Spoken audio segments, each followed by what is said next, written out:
My fellow Americans, tonight I am speaking to you because there is a growing humanitarian and security crisis at our southern border.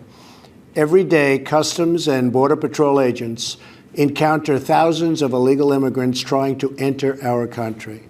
We are out of space to hold them, and we have no way to promptly return them back home to their country.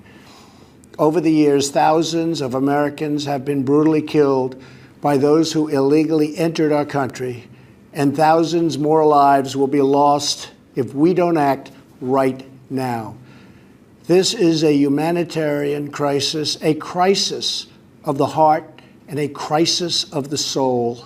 As part of an overall approach to border security, law enforcement professionals have requested $5.7 billion for a physical barrier.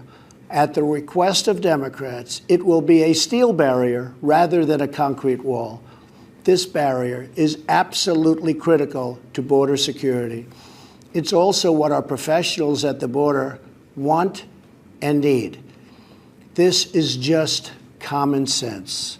Democrats in Congress have refused to acknowledge the crisis, and they have refused to provide our brave border agents with the tools they desperately need to protect our families and our nation.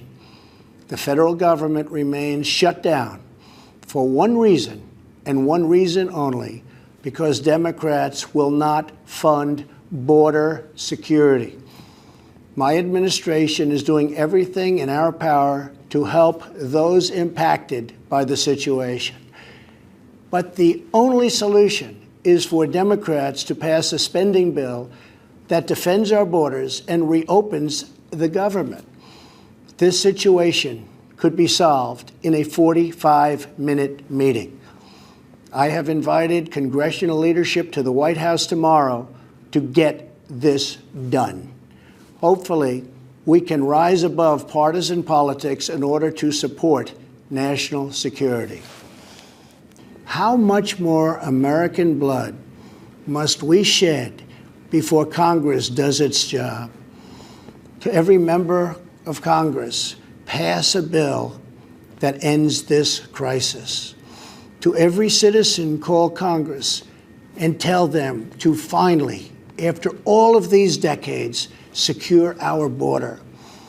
This is a choice between right and wrong, justice and injustice. This is about whether we fulfill our sacred duty to the American citizens we serve. When I took the oath of office, I swore to protect our country, and that is what I will always do. So help me God. Thank you and good night.